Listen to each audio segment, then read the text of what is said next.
Dear friends, dear colleagues, I hope you're able to see and hear me. We are back to one of the seminar sessions, which are at the same time public lectures, or in this case, a discussion of the ValEUs network. For those who are with the network for the first time, it's a Germany policy network, 17 countries, 20 universities. And the topic of the network are European values, and more in particular, the gap between the realization of values and the nominal value of values that are put down, for example, in Article 2 of the European Treaty, but also in many other documents of the European Union. I don't want to go into detail too much. Nico, who is part of our team, will put the address of the webpage, of the homepage, into the chat, so you can take a look at that project. Part of the project are public lectures, and today we are hosting two prominent members of this network. Namely Nina Sajic from the University of Banja Luka, who is a political scientist, and Ayhan Kaya from Bilgi University in Istanbul, who is a sociologist and anthropologist.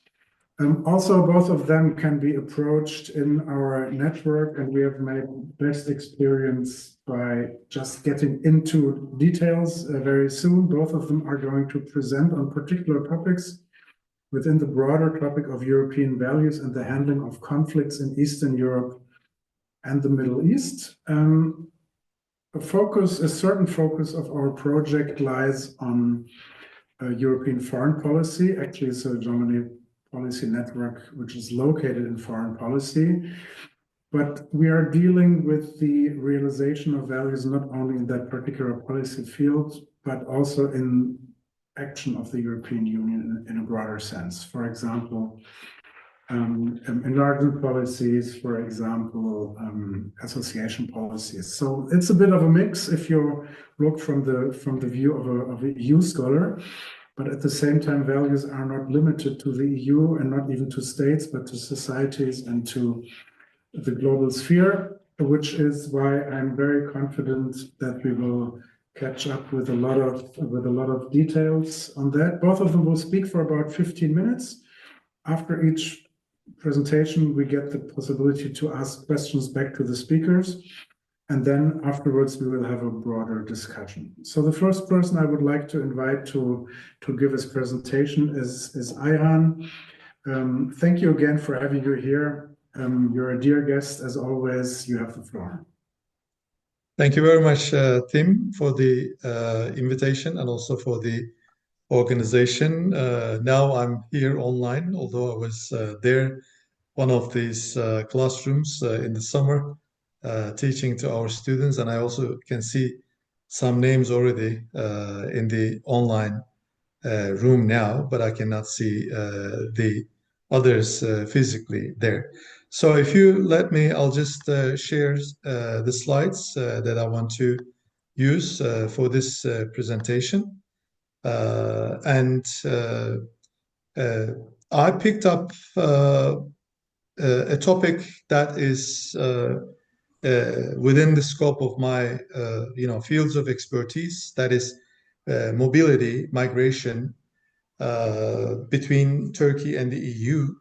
And I want to look at the divergences and convergences between the two sides, looking at their mutual interests and also the use of values.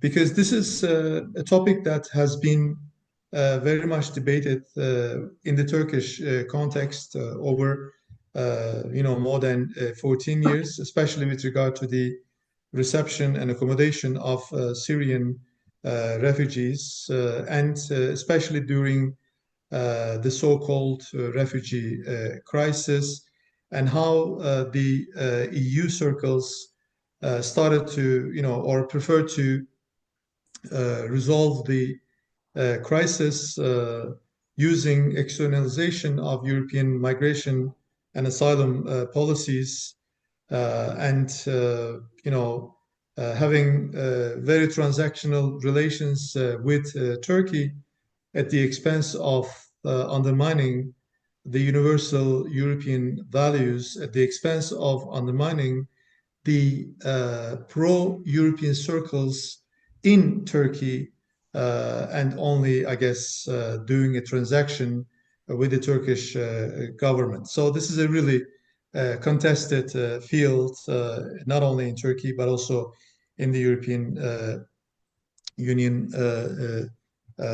environment. So I just here placed some different lines of debates, and first let me start with how the two sides are acting in terms of irregular migration debates. As we all know, this is the topic between the two sides at the moment, and it has created a big turmoil in the European Union, especially in 2015. And then later, of course, with the mass migration of the Ukrainians, it has reached another layer. And this is also a very key topic, focal point, because of the fact that it has also increased the populist rhetoric in the European Union. I remember in 2015, when Angela Merkel used this rhetoric, "Wir schaffen das," it was a very successful discourse for a while, but then immediately afterwards, the mainstream political parties in Germany realized that this has, in a way, increased the public support for the AfD, and then this welcome rhetoric did not really last that long, and then it, in the end, resulted with the accommodation of a EU-Turkey deal to make sure that Turkey seals off its boundaries against the intrusion of illegal passages to the European Union. And there's no need to say more about the relevance of the topic for Turkey. Turkey is still number one in the world, receiving the highest number of refugees in Turkey. In the world, although the number of refugees is a rather contested issue in the Turkish context, for me, I'm not personally sure how many refugees or how many people under temporary protection Turkey hosts now officially, because there are really some polemical numbers. I think this reliability of the official figures is a matter of contestation in the Turkish context. But officially, Turkey has now 2.9 Syrian refugees under temporary protection, or Syrian migrants under temporary protection. And over the last 8 years or 7 years, more than 700,000 Syrians went back to Syria, and more than 300,000 Syrians were granted citizenship. So, this is a matter that we can all discuss in more detail. And then, of course, Turkey has a very, important strategic location as a kind of transit country over so many different decades. So not only for the mass migration of the refugees, creating a kind of challenge for the European Union, but also there are so many other nationalities in Turkey entering Turkey illegally, and then creating some pressure to get into the European Union. So in this sense, let me just go back to the first line of debate.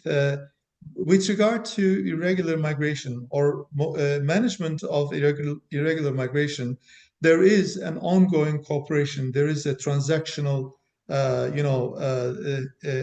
relationship between the two sides. This is number one. In terms of the second element of debate between the two sides, security is a very important matter. As long as security is concerned, again, both Turkey and the EU are collaborating rather more efficiently with, taking into consideration their own interests, their own mutual interests about combating terrorism, combating jihadist warriors, combating radicalization, and even erecting walls between the Syrian and Turkish borders. So EU supports the modernization of the Syrian border in the southeastern parts of Turkey. So there is an ongoing collaboration there. And as I said, there is also a shared concern over terrorism. And this is showing us that in this line of debate, in this axis, there is a continuous cooperation between the two sides. When you look at the mobility of so many different people with regard to the political drivers, you see that there are so many different individual political drivers that impact on the number of people going to the European Union from Turkey or even vice versa. And these are, of course, some very detailed issues to discuss, but I'll just go through them very basically. First of all, let me just tell you that Turkey has stopped following the European visa regime as a candidate country since, I would say, 2007, 2008, and Turkey became since then a kind of backdoor for those people coming from all around the world, not only from the Middle East or from Central Asia, but even from Latin American countries, using Turkey as an entry point to the European territories. So this is a debate that needs to be even discussed further between the two sides. And as you know, as a candidate country, Turkey has also signed a readmission agreement in return of having visa liberalization for the Turkish citizens to get into the European Union. However, this did not really go uncontested because in 2016 there was a failed coup attempt, which in a way put everything back into the factory settings. Because of the coup attempt, the accession negotiations halted, and still there is not really any improvement in terms of the visa liberalization activities. And Turkey has, on the other hand, Turkey has adopted its migration and asylum policies at least until 2014 in line with the European Union regulations, policies, and legal regulations. So this, in this sense, there is a kind of contradiction of both Europeanization of Turkish migration policies and de-Europeanization of Turkish migration and asylum policies. And then, of course, some of you are also familiar with the fact that Turkey has become, under the Justice and Development Party rule since 2011, using a religious discourse quite strongly, and this has also created some conflicts between the two sides in terms of the perspectives that Turkey has generated in order to reach out its members of the diaspora in the European Union. This has created some conflicts between the two sides. So the fourth layer of discussion here is the economic drivers. What kind of economic drivers impacting on the aspirations of individuals from Turkey to go to the EU, and even from the EU to come to Turkey, because we are here looking at 20 years of time period where things were going pretty good in the first, let's say, 2000, after the 1999 Helsinki summit, but after 2011, things are not going that well. So when I talk about the economic drivers, I'm not only talking about these drivers in the last 10 years, but also you need to take into consideration that economic drivers were rather different in 2000, in the years 2000s, in that decade. So here there is the issue of highly skilled people's mobility between the two sides. For instance, I can tell you that in the 2000s, especially between 2005 and 2010, there were a lot of EU citizens who were trying to come to Turkey and to join the booming Turkish economy. So this was not the kind of one-way traffic from Turkey to the EU. On the contrary, for instance, between 2005 and 2008, the net migration of German citizens to Turkey was more than the migration of Turkish citizens to Germany. But this was for a very short period of time. And now, of course, as you all know, following the developments between Turkey and Germany, there's a new wave of migration of skilled labor from Turkey to Germany. So this is, the kind of debate that we have in terms of the mobility of highly skilled people. So there is a kind of conflict here because both sides are trying to attract highly skilled people, in both sides of the river. I'm coming to towards the end of my presentation before I go on with the projections for the 2029.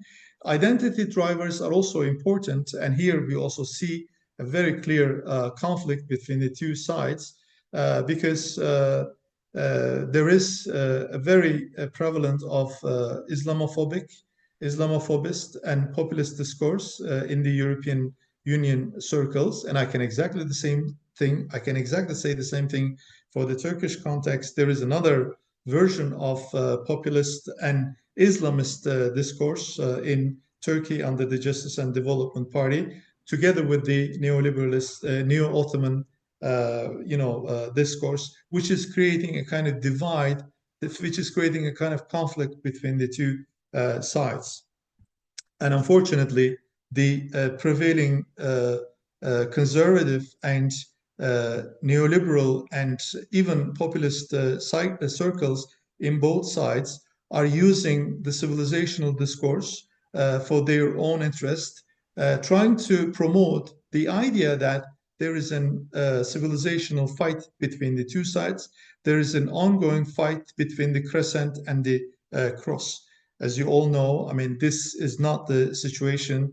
This is just a political discourse being used by this conservative, neoliberal, and populist power structures. On the one hand, parties like AfD in Germany and in Turkey, the Justice and Development Party. So this is kind of different, axis where the cooperation or conflict or divergence or convergence of different positionalities operate. And then what does it tell us in the lifetime of the ongoing commission, let's say, until 2029? It seems that there will be a kind of continuation of cooperation in different fields, but there will also be continuation of conflict in different fields. And in this case, mainly influenced by the political and security drivers we can talk about. Security drivers will continue to generate cooperation between the two sides. But political drivers, cultural drivers will continue to create further conflict, further divergence between the two sides. So in the literature, what we argue is that there is an ongoing operational cooperation on migration between the two sides, making itself, resilient for the Turkey-EU relations. And unfortunately, when you look at the current visits of the European Union commissioners to Turkey, I can just tell you recent visits underline that no one is talking about the fact that Turkey is still a candidate country. They're just calling Turkey as a strategic partner. They're just appeasing Erdogan for their own, interests, for their own rather short-sighted interest, at the expense of alienating even further pro-European public in the Turkish context, and not even talking about at all about the Copenhagen criteria, about democracy, about democratic backsliding, etc., etc. So my last slide here is that what we see is that there is a continuation of a transactional relationship based on the attainment of mutual interests rather than following a value-based relationship between the two sides, underscoring the Copenhagen criteria. And in the enlargement talks in the EU, Turkey's candidacy status is not remembered, and I think will not be remembered for the next few years. And values will not be adequately addressed by the EU, and EU's transformative power will be at stake for the next 5 or 6 years, while there is a prevalent competition of power vis-a-vis China, Russia, and even US. And my final statement would be that if EU itself forgets about her own transformative power, I don't think that EU has the capacity to compete with these international forces. The biggest power of the EU, I argue, is its transformative power, its universal values, and its anchoring in these values. So thank you very much for your attention. Thank you. Yeah. Thank you, Ayhan.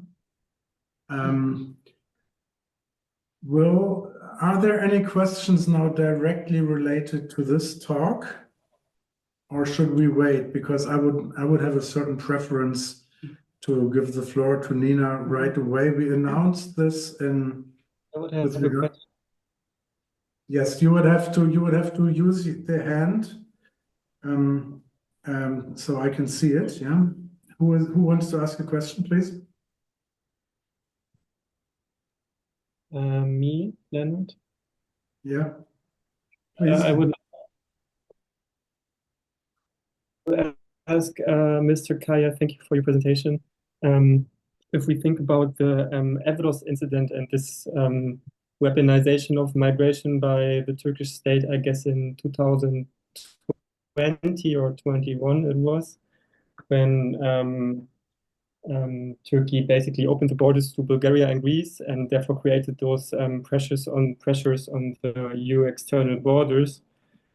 I mean, how do you evaluate this for the future? Do you think that those kind of strategies are likely to appear again, or is this something that is kind of settled in more diplomatic ways now, also with regard to the Syrian refugees that nowadays might not try to enter Europe from Turkish side so much like before, or even Turkish citizens, they might be instrumentalized by the regime to cross to Europe.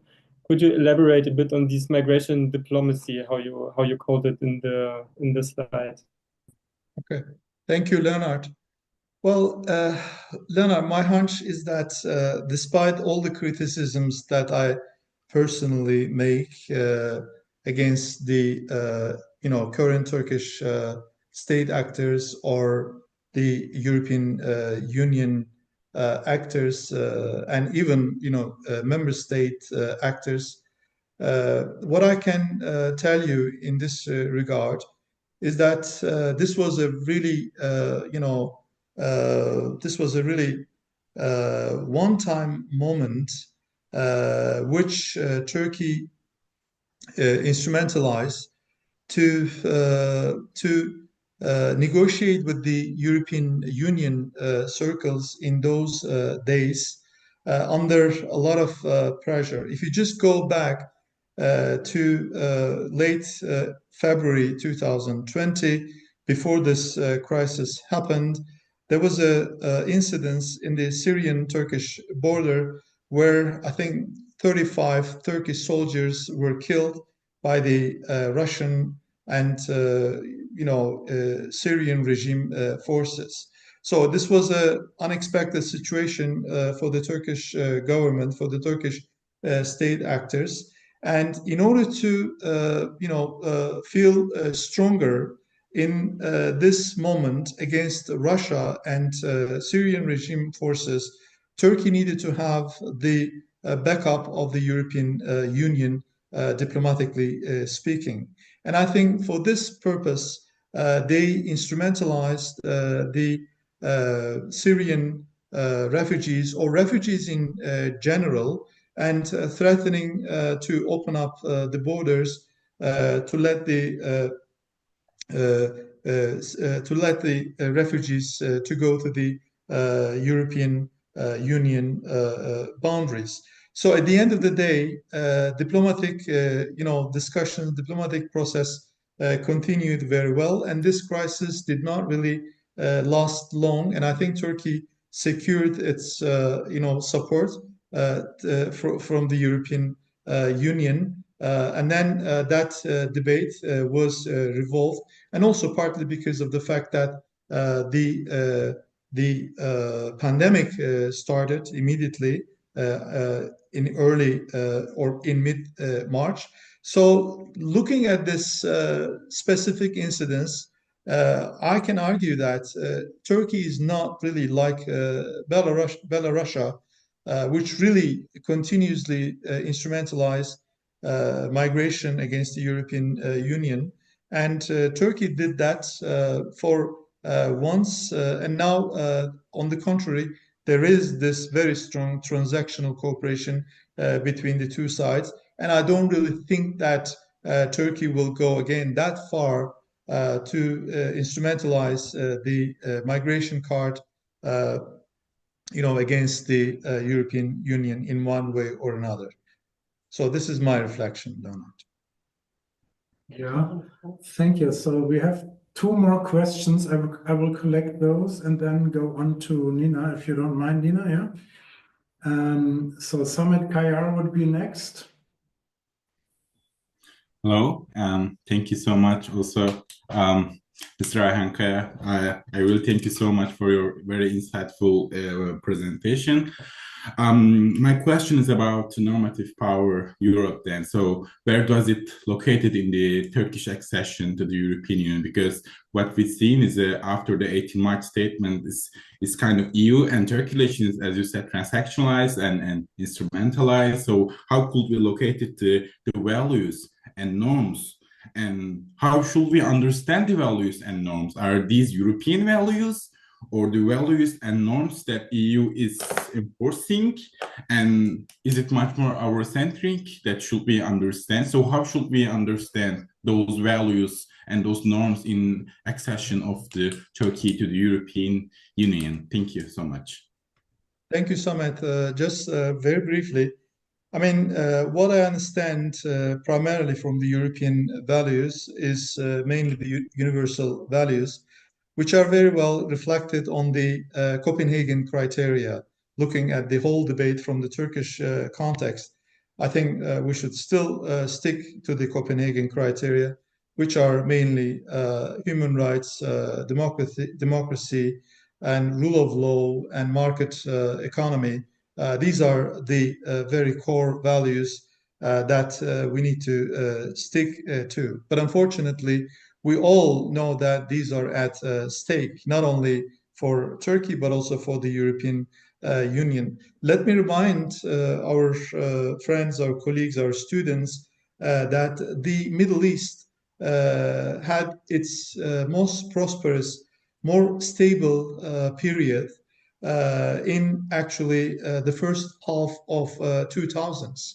Immediately after 1999 until 2005, 2006, even 2007, I think Middle East was so stable because all the Middle Eastern powers, publics especially, the people in the Caucasus, the people in the MENA region were very much supportive of Turkey's becoming a full member of the European Union. Turkish state actors, diplomats learned how to do diplomacy thanks to the collaboration with the European Union, thanks to the accession process. So this was a very fruitful, very fruitful process. But when Turkey has lost its perspective to be a member of the European Union, especially after 2005, 2006, because of the Merkel effect, because of the Sarkozy effect, etc., Turkey and even Erdogan himself was alienated from the European Union perspective and trying to pursue his own, national interests at the expense of common interests together with the European Union. And I think since then, Middle East is still in turmoil. So what I'm trying to say is that still I'm a firm believer of the assumption that a stable Middle East can only be possible with a very strong collaboration between Turkey and the European Union. The only way to do so, the only way to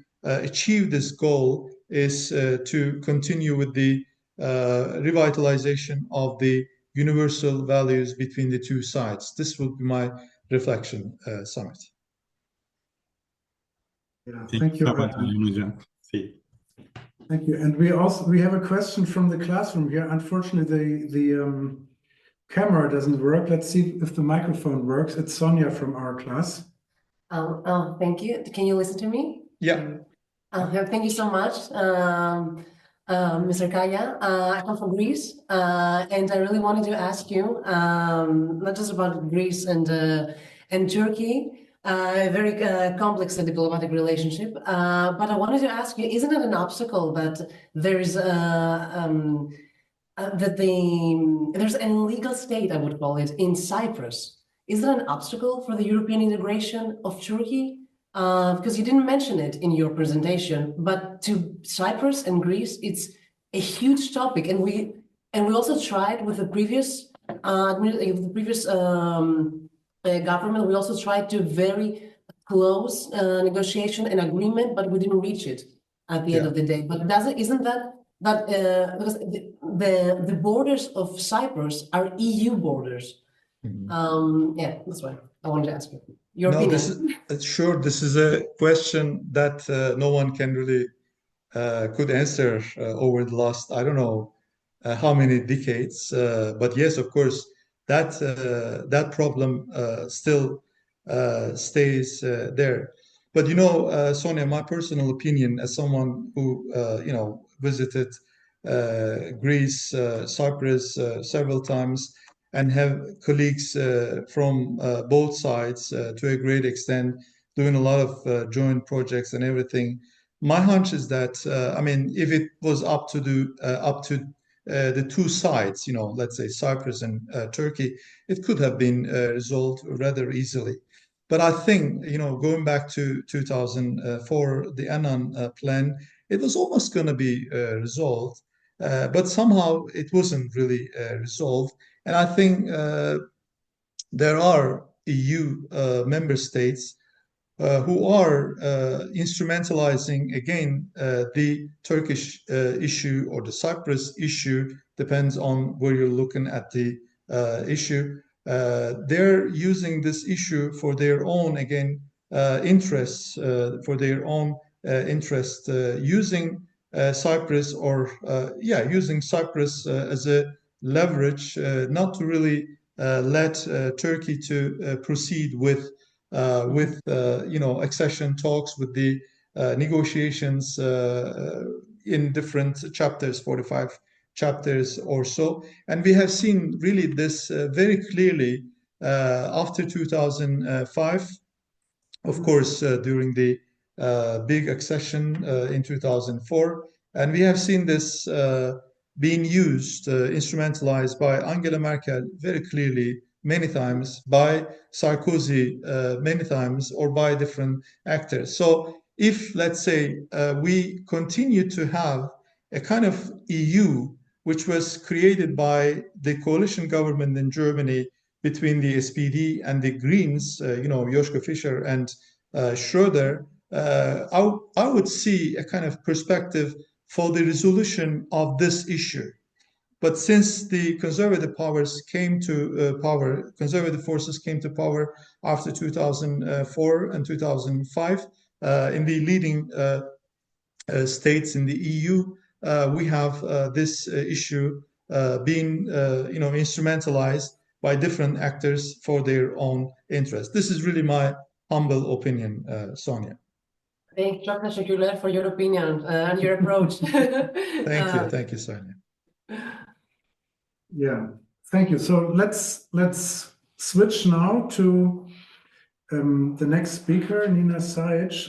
I did not mention when presenting her as a professor of political science, I said she's a professor of international relations, that she has also been active as a diplomat. Yeah, she served as the ambassador of Bosnia and Herzegovina to France, the UNESCO, Algeria, Monaco, Andorra, and Romania. Not at the same time, all I guess. So you served at different stages, which gives, as I know from other discussions, a special added value to your contributions. Nina, what is your take on European values? And as we name it Eastern Europe, but you of course know that Eastern Europe consists of many subregions. Yeah, well, thank you, Tim, for organizing, and thank you, Nico. Thank you, students, for coming both online and in person, and big thank you to our dear colleague Ayhan for his very detailed presentation, and he is really an expert not only on Turkish policies but also on many European issues.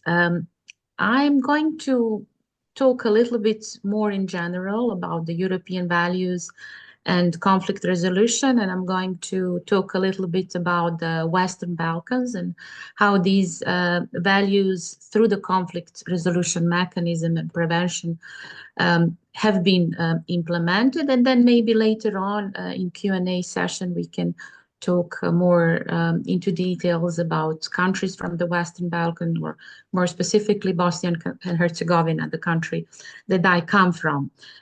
So we all know that the European Union as an economic and political, geopolitical, and if you like, cultural project, because for us here in the Balkans, we all identify ourselves as Europeans.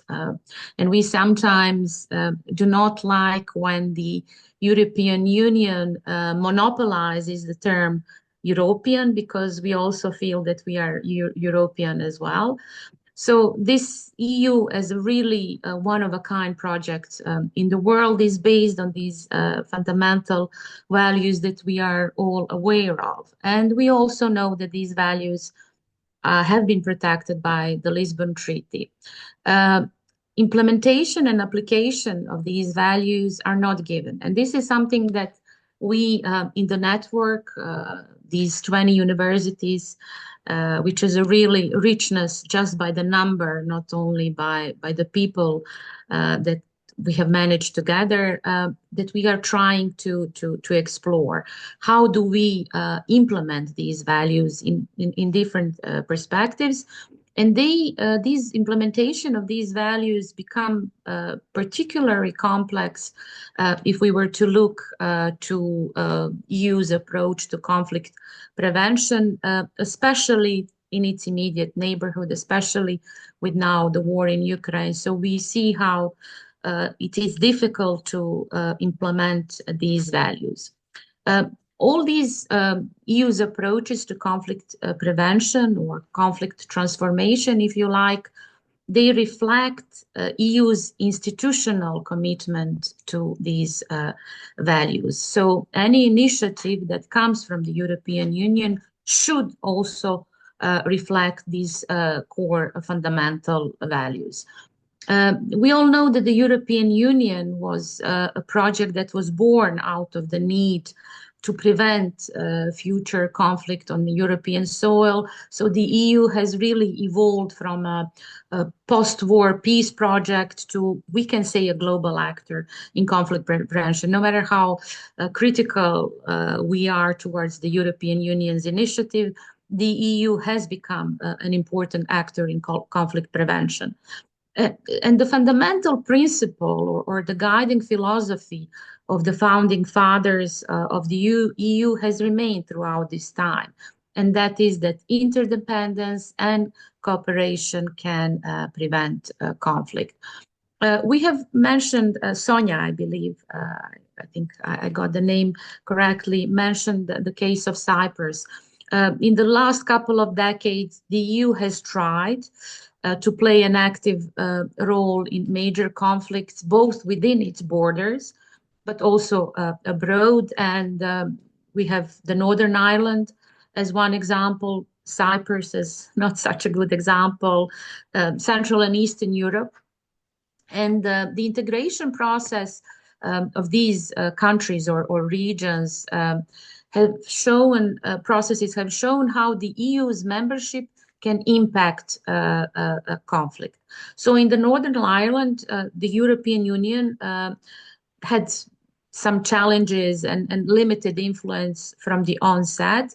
But after the 1998 Good Friday Agreement was signed, the EU really took on the role.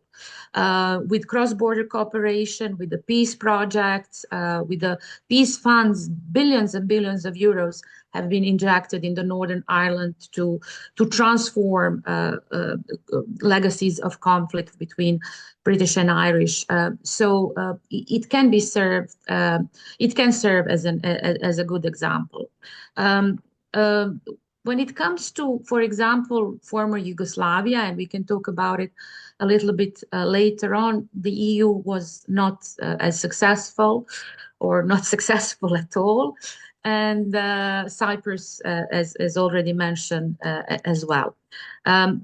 Since we are, obviously, I'm focusing on Western Balkans and former Yugoslavia, I was reading the other day one book about exactly this transformative power of the EU. And there was this quote of former Luxembourg Minister of Foreign Affairs, Jacques Pau, I think was his name. And he said that this is the time for Europe. This is the hour of Europe. This is not the hour of the Americans. He said this back in 1991 when he was sent together with his colleagues from the Netherlands and Italy as a delegation of the European and then European Community to former Yugoslavia. He was trying to signal that actually the Europe has the intention to handle the crisis in Yugoslavia.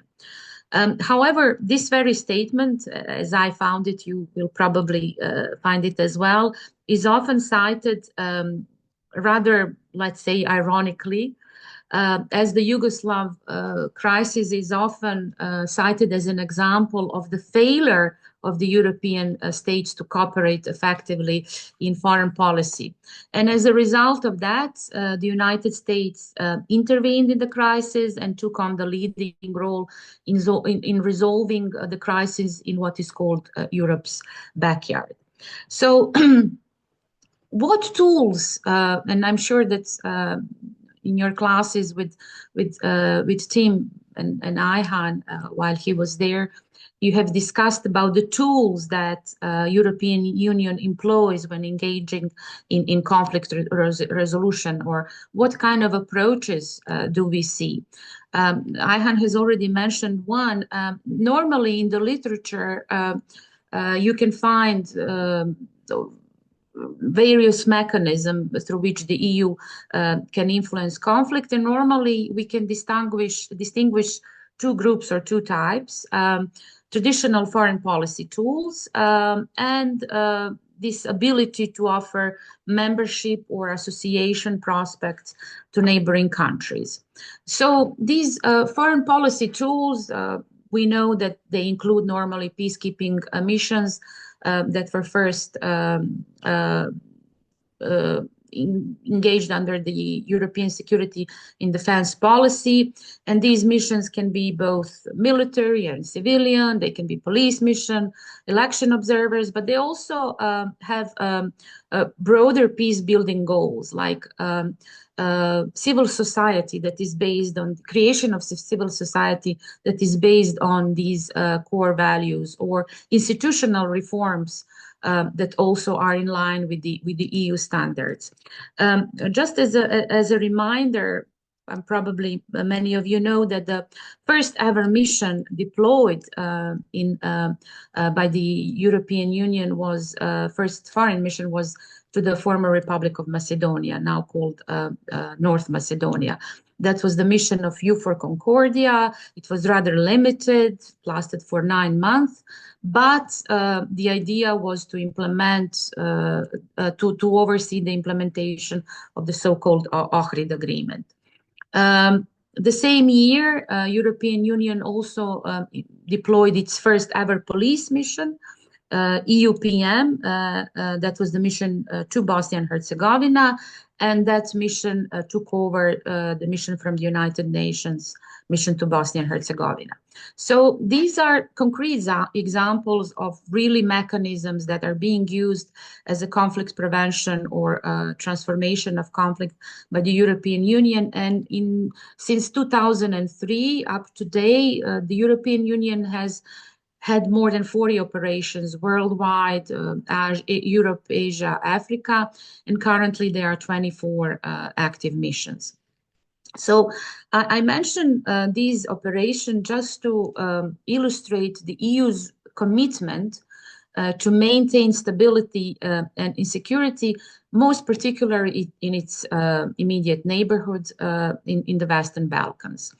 In addition to peacekeeping, the EU also employs traditional diplomatic tools, diplomacy, conditionality, sanctions, economic sanctions, development aid. So all these foreign policy tools and instruments that nation states use.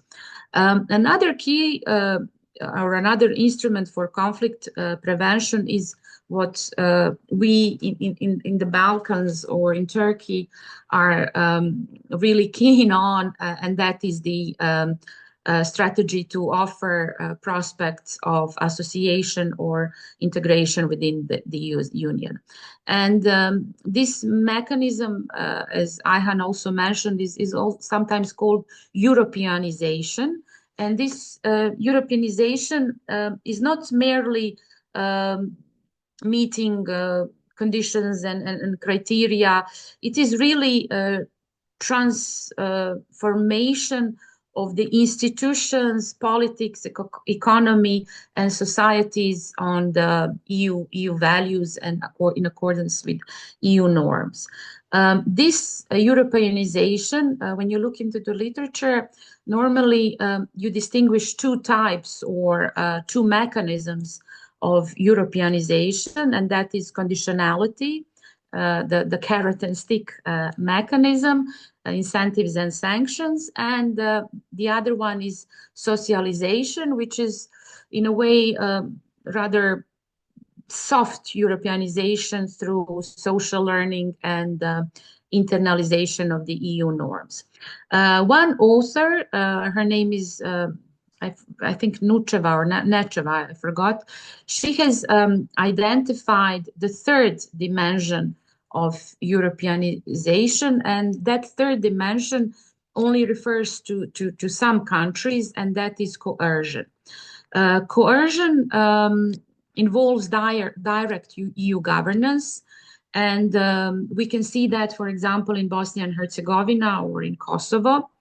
And in these places, the EU exercises control in what we can call semi-protectorate areas. And this third mechanism is probably the most problematic mechanism, as it sort of goes against the very EU norms that the EU is trying to promote in the region. When it comes to the EU's influence in the Balkans, particularly through this offer of membership, what we can really see in these last, let's say, 15 to 20 years, this has led to important institutional and policy changes. And all the Balkan countries have responded to EU's conditional offer of membership really enthusiastically. Many of them have already began these pre-accession preparations, compliances with the EU standards, harmonization of various norms, laws, etc. And there is really a general view.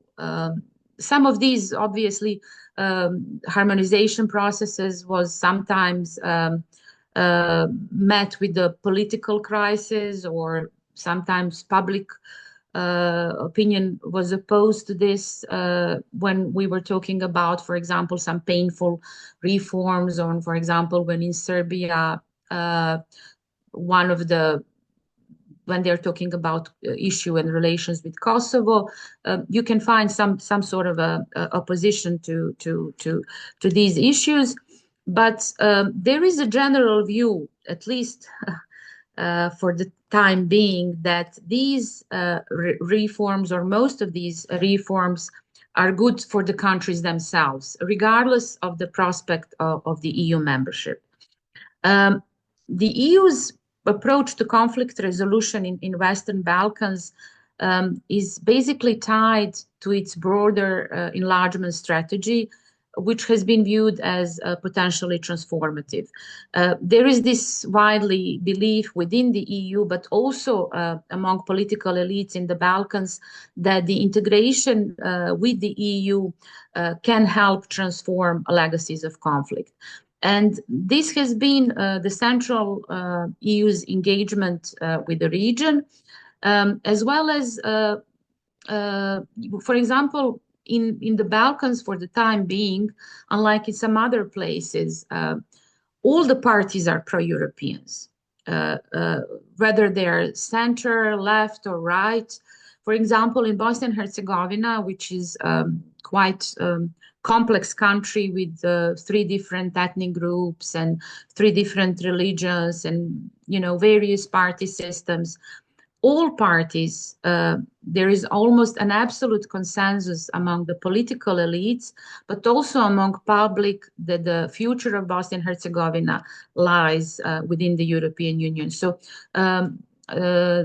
this transformative power of the EU can be seen in Bosnia and Herzegovina, and sometimes EU is seen as a glue that can, keep the country together.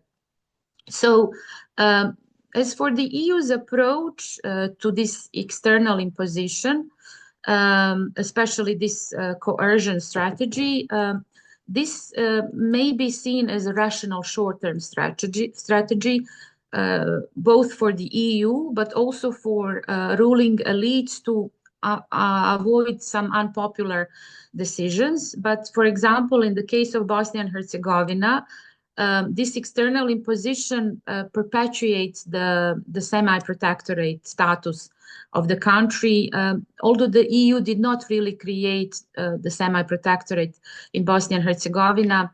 The prospects of the EU integrations have been used or abused to maintain the status.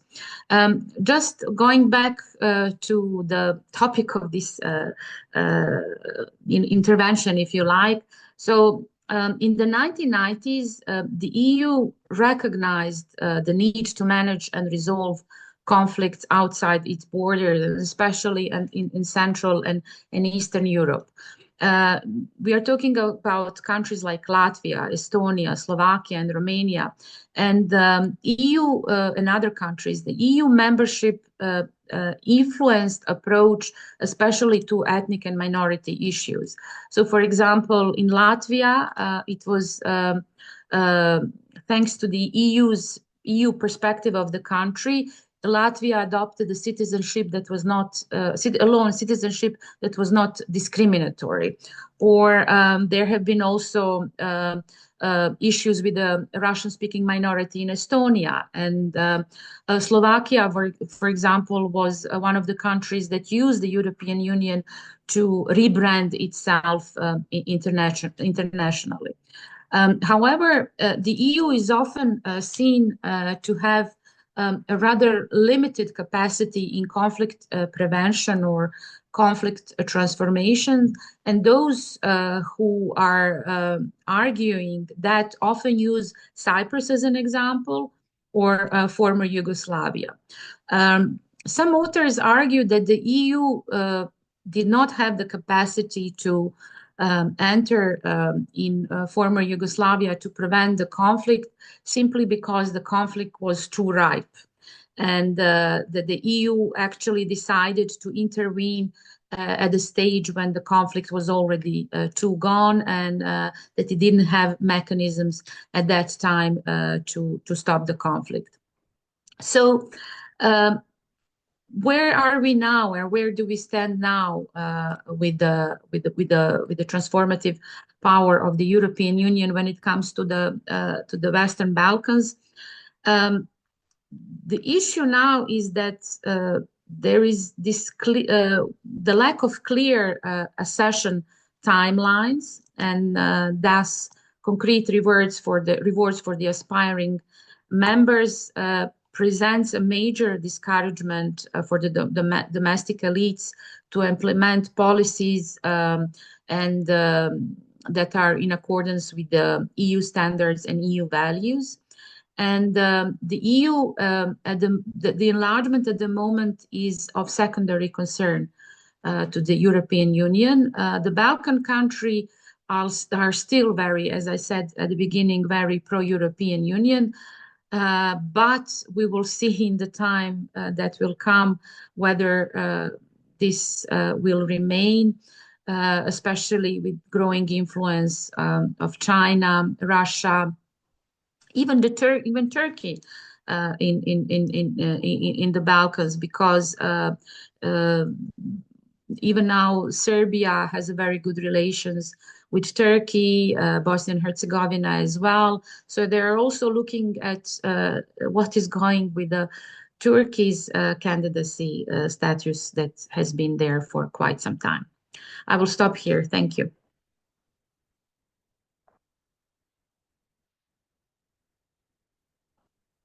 Sorry, I was thanking Nina and telling her that she got applause from the audience. As before, we would open the floor for questions if you have any. And we have Sonia again from which you can't see, but you can hear her. Thank you so much for your presentation. I wanted to ask you that currently EU has been dealing with some very strong issues, such as the rule of law, with countries that they are in the European Union, like Hungary and Poland. Do you think that the enlargement has been not been continued to other countries, like the Western Balkans, because of the issue that right now maybe the European Union has? Do you think that is a factor Well, those what they call sovereignty countries, that is on the rise, not only in Poland and Hungary, but elsewhere. We can see that in India, China, Asia, and Germany, maybe Austria, Greece, yeah. And we have it here in the Balkans, so we know how to deal with them. In the sense, because most of the parties do have that, you can call it populism as well. The enlargement has become of secondary concern even before the populist parties came to power in the mentioned countries. As a matter of fact, Poland and Hungary were among the countries, together with Germany, that were really helping the Western Balkan countries in the past, and I believe that they will remain to do that, because especially Hungary is very present in the region. It has very close ties with Serbia, not only being the neighboring country, but also because of a huge minority that lives in Serbia. But also Hungary is also taking some economic ties and connecting not only with Serbia, but also with Bosnia and Herzegovina. They have been involved in some energy projects, Poland as well. So I don't think that would be much of the concern for the Balkans at the moment, as much as they are concerned for the European Union itself. Balkan is not a priority for EU, which is maybe good or not a good thing.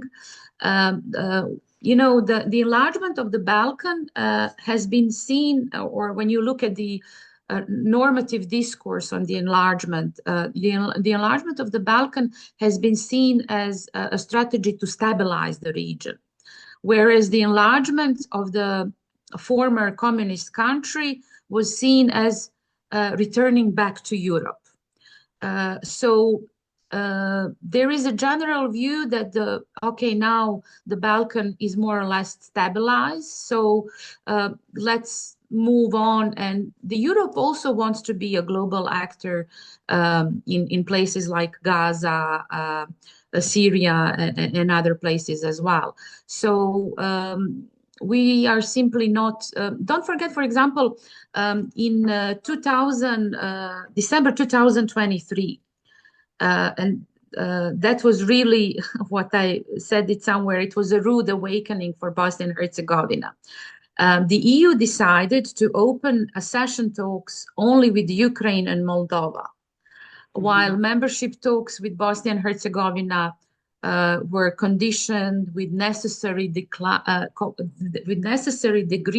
of compliance with membership criteria.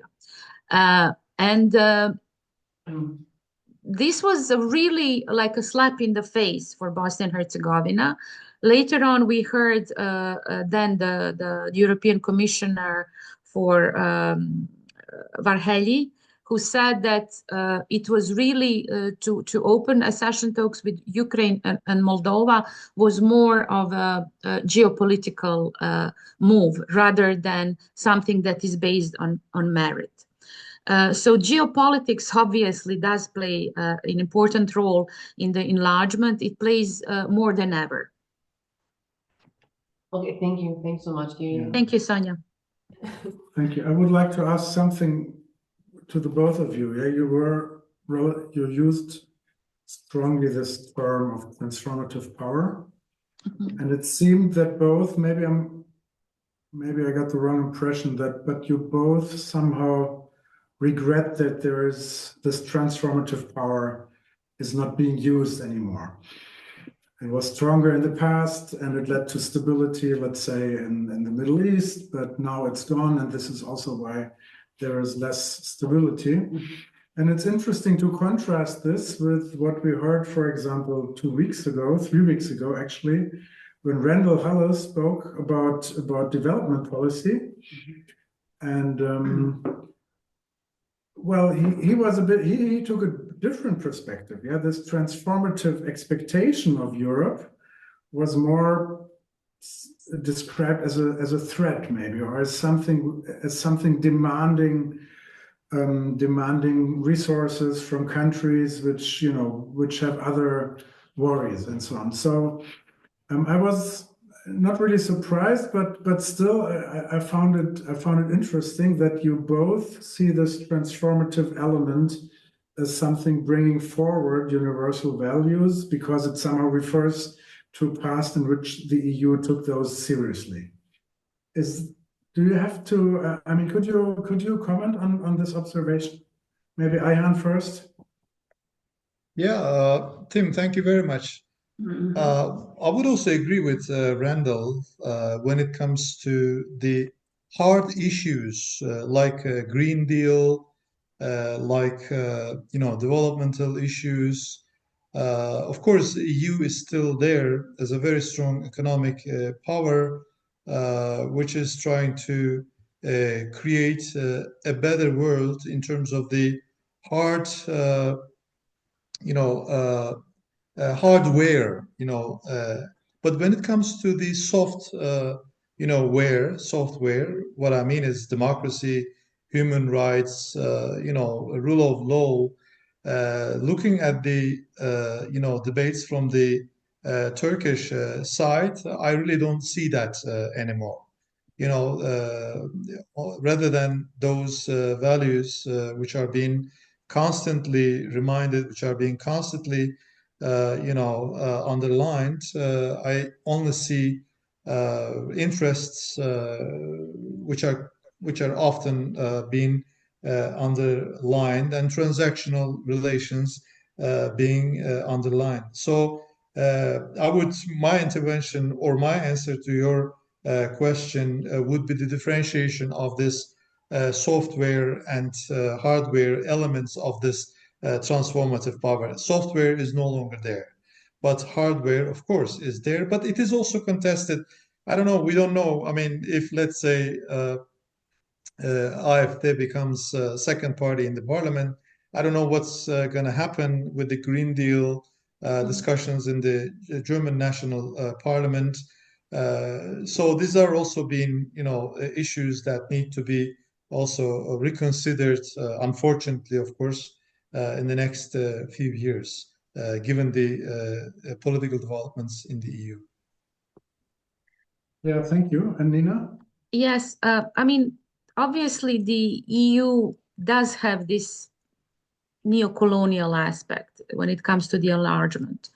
If you look at the association agreements that are to be signed with the future member states, you can see that they are not in equal position.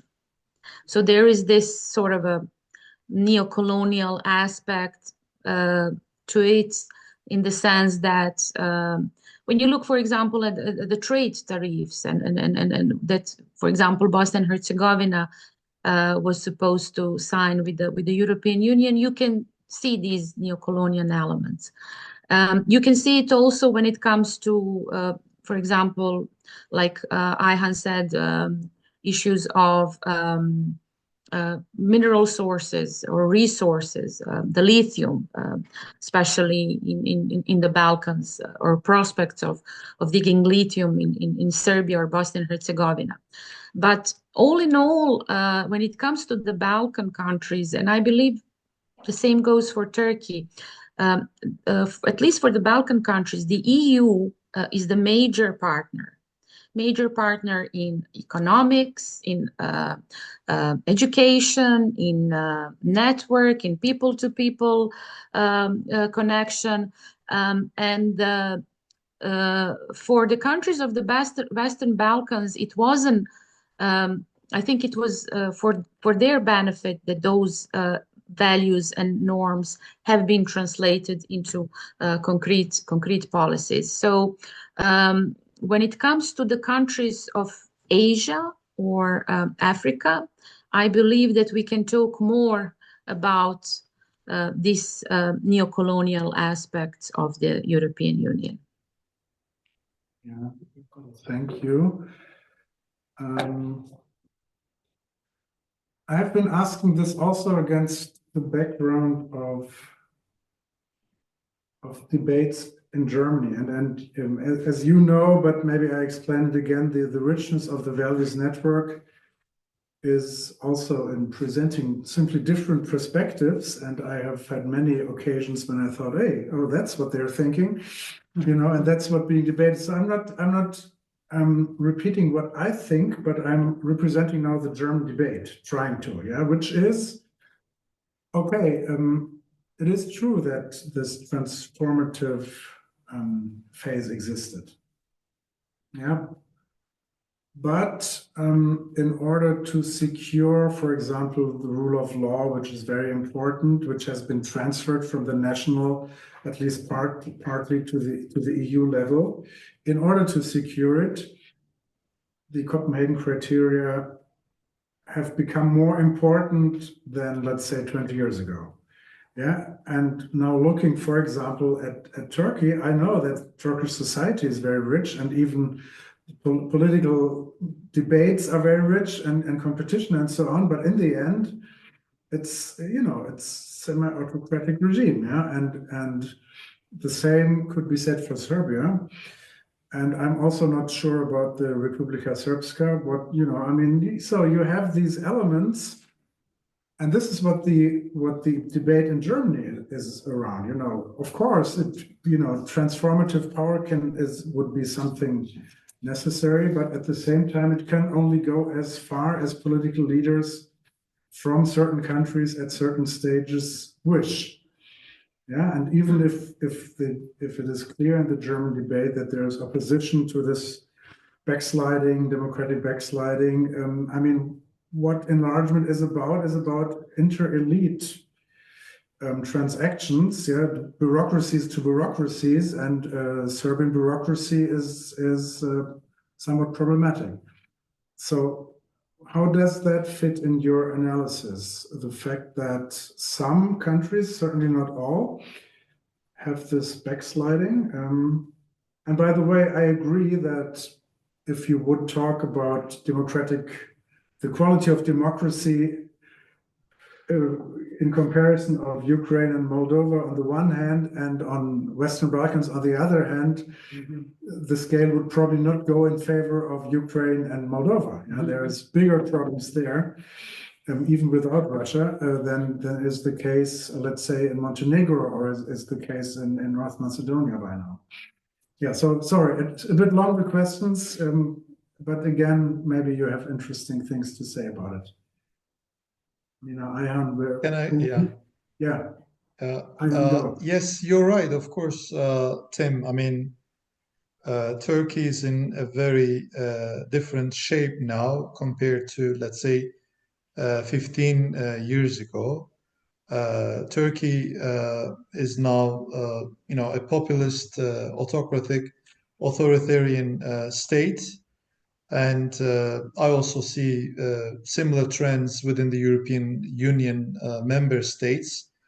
And sometimes I feel sad when I talk to my European colleagues complaining about the prevalence of right-wing populism, even threatening to come to power. And I always say, well, good morning. You know, I've seen it all in the Turkish context. So in that sense, Turkish populism, or the AKP populism, is one of these trendsetters in the European context. So that's the given. But then what I'm arguing is that, you know, if you're talking about the right-wing populism, neo-Ottomanism, Islamism, and authoritarianism in the Turkish context, we need to start our equation from somewhere. I mean, let's say many European colleagues might say, well, it was obvious that, you know, Turkish government, Justice and Development Party was going to become like this, right? Gradually. Erdogan had his hidden agenda, and he was going to become like this in one day or another. But I would argue the other way around. I mean, I would argue that Turkey could have been rather contained if those promises of being a candidate country, those promises of accession were eventually materialized instead of Merkel and Sarkozy talking about the enlargement fatigue, alienating the Turkish political elite, etc., etc. So I would argue that EU is partly responsible from the autocratic regime or the prevalence of the autocratic regime in the Turkish context. And I can also tell many other things that also signaled the wrong turns that the EU has taken. Sometimes they have derailed their path, but sometimes they were derailed themselves. So this is really my position. I mean, if 2004 was not a big obstacle before Turkey, for the EU elite saying that, well, Turkey is too big, Turkey is culturally too different, blah, blah, blah, blah, blah. Instead of that, if the EU took the path of the German Green and SPD coalition in 2000, trying to become a global power, literally a global power, I think they would really continue to support Turkey. So maybe I'm exaggerating, but I see that the conservative turn in the EU in 2004 and afterwards is the main, game changer for the whole EU, because since then, yes, we have seen an enlargement, a big enlargement, but then EU has become a rather more parochial power, forgetting about being a global key player. So this conservative turn, I think, is the main thing that we need to remember. And this conservative turn, of course, was very much instrumentalized by the AKP to become a more autocratic regime in the end of the day. So it was a turn that they also took themselves, after 2005, 2006. Thank you. And this is also a position which is widely shared in the Turkish public debate? I don't think so. I mean, the debate is not really that much, nuanced.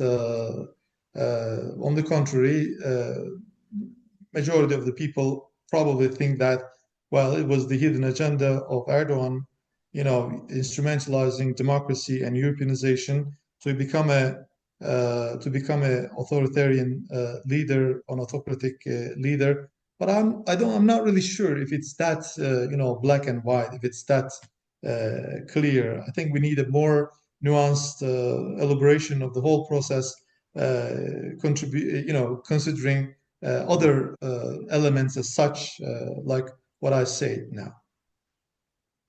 Yeah, and Nina, please.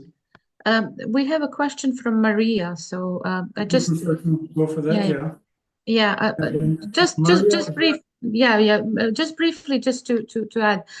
So when I was talking about the Western Balkans, I was talking about transformative power that, as Ayhan said, European Union had. The fact that the enlargement of the Western Balkans is of secondary concern will tell us in the next few years whether this transformative capacity of the European Union can be sustained on its own, or whether things will go for worse or for better. It seems like that the European Union, when it comes to the Western Balkan, is maybe making the same mistake as it did in 1990s, that it is waiting for too long, as the conflict in Yugoslavia was ripe. So I'm afraid that when the European Union decides really to take in the Western Balkan countries as a part of its family, that it might be then maybe too long for both sides. So just yeah, thank you. That's very interesting. Maria, please. Uh, No, it's okay. So, Yeah, hi. we can hear you. Can you hear me? Yeah. So hi everybody, and thank you Nina and Ayhan for the presentations. Well, actually, I'm from Macedonia, and I have a question about the country's path up towards the EU, but I think it could also apply to, for example, other Balkan countries that have faced something similar. Nina, you mentioned coercion as a method or a tool used by the EU for resolving conflict in the Balkans and also elsewhere. So we witnessed the use of coercion in Macedonia's journey towards EU membership, for example, the Prespa agreement and the change of the name, and also recent disputes with Bulgaria. And I wanted your opinion of did the use of coercion demonstrate a transformative power and brought tangible benefits to the country, or did it undermine the country's national identity with no trace of EU membership 7 years later? So I just wanted to ask like your opinion on the matter. Thank you. Well, thank you, Maria, for your question. I was supposed to be named Maria, so I always am really happy to hear somebody has this name.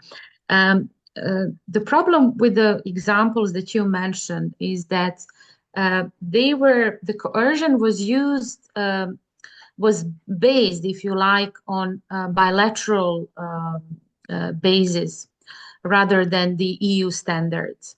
And this is the problem with the EU integration, not only in Macedonia, but this will be the same case, was the same case when Croatia was entering European Union. Slovenia used the European Union integration as a way to force Croatia to solve some of the bilateral disputes. Croatia will probably do the same thing to Serbia or to Bosnia and Herzegovina.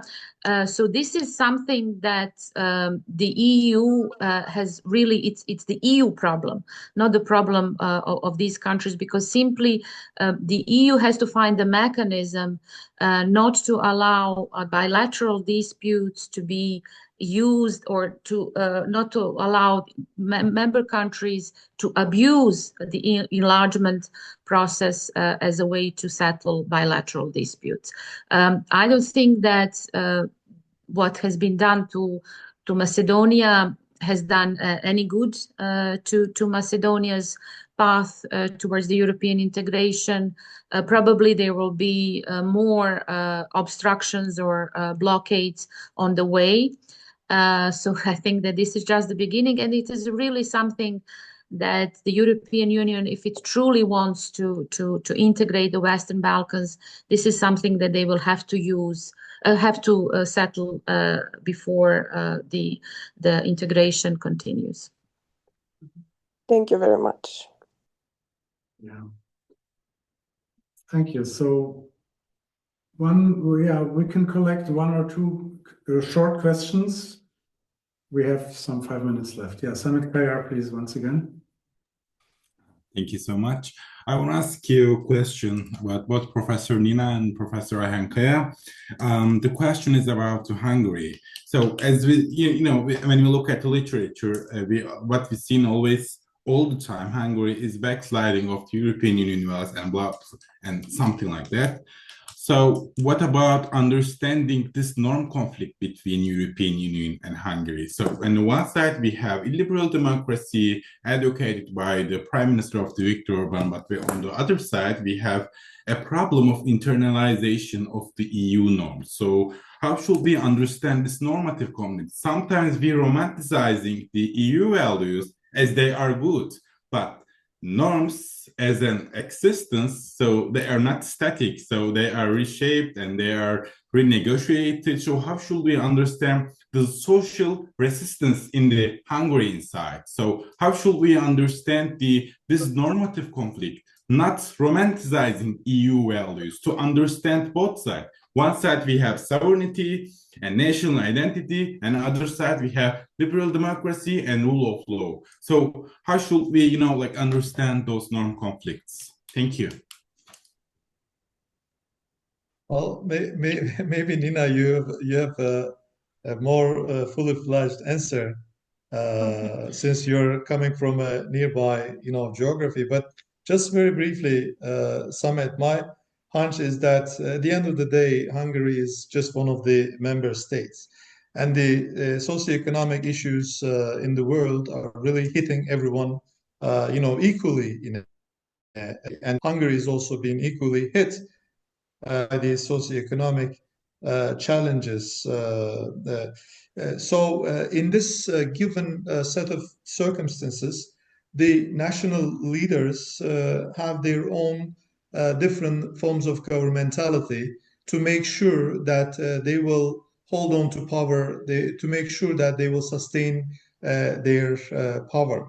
So if there are socioeconomic issues, one of the strategies of the political leaders might be to go towards the use of populist political style, which means that, I mean, first of all, I know that, you know, Orban, when he came to power or when he came to politics, he wasn't really, he was a rather liberal, you know, person who was taking, you know, advice from very well-known professors, etc., some of them whom we personally knew. It was also a shock for them to see their disciple, you know, Orban, becoming, you know, so radical, so populist, so, you know, extremist even in certain cases. But then he is a leader, he is a politician, he needs to, you know, generate different tactics, different strategies to sustain his power. And in this given circumstances, it becomes more rational for you know, political elite, at least some of them, to hold on to the past, to become more, or to use nostalgia as a form of governmentality, to keep their, or to consolidate their supporters. So if the future, because EU, I mean, for me, is all about the future. EU is a rather, you know, liberal and even to a certain extent left-leaning project, because EU is about the future. EU is about a target, you know, of integration, of common good, common interests, etc., etc. But we are living in an age where the present hurts. We are living in an age where we cannot even talk about the future because we don't want to think about the future. If the present hurts so much, we believe that the future will even will even hurt more. So it becomes rather rational for these political leaders like Erdogan, like Putin, like you know, Orban, to constantly talk about the past, to constantly talk about cultural heritage, to use a nationalist, populist rhetoric. So this is the way I see. I mean, at the end of the day, these are all politicians anyway. Yeah, well, thank you, Samet. Like you say, norms change, so do politicians. And European Union as a, let's say, some sort of a federation is not static. It also changes. Hungary is a member of the European Union. We have more movements like this coming in the European Union. So we will see whether the European Union will go. We have seen in Corona that when the real crisis hits, that it's really every man for himself strategy, rather than being, you know, rather than having solidarity with other nations. We have seen what was really going on. It was really one man for himself. European Union values are universal values, and these values should be applied to every single country, not only to EU member countries. For us, the European integration has helped us to transform these values into concrete policies. And we will see what will happen with Hungary, what will happen with Slovakia. At the moment, they're just protecting their own interests. First of all, their economic interests as well as their political interests. And some other countries are doing it in a different way.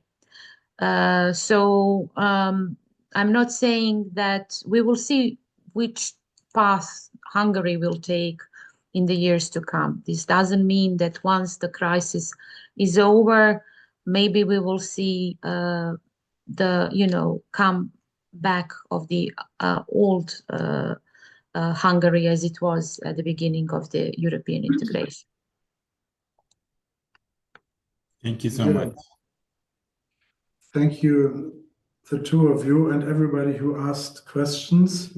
We're at the end of our time, and I would like to say that we have also talked about the concept of normative power, the European Union being a normative power, yeah? And this is somehow this concept seems to be exhausted, yeah, because it was built on the idea that European politicians, both from the EU and its member states, somehow try to keep these norms, so to say, in close consideration. Yeah? And so we see so many scenes now, so many arenas where this is not the case anymore. Hungary is, in that sense, one example of many. And this is also why the project itself was founded. And therefore, when now thanking Ayhan and Nina, I want to share simply the homepage of the project for you to take a look. Yeah, you see that it's values.eu. It was in the chat. But if you're interested, there's more events coming up. There is a conference partly taking place in Banja Luka, partly taking place in Zagreb. This will be next October. We have a summer school coming up, which is partly in Istanbul in August, and many interesting events. Yeah, I liked your contributions today, so I think this was also interesting, at least to me, very much. Thank you, Ayhan. Thank you, Nina, for being with us. And everybody else, have a nice afternoon and nice evening. Bye-bye. Thank you. Thank you. Bye-bye. Thank you. Bye.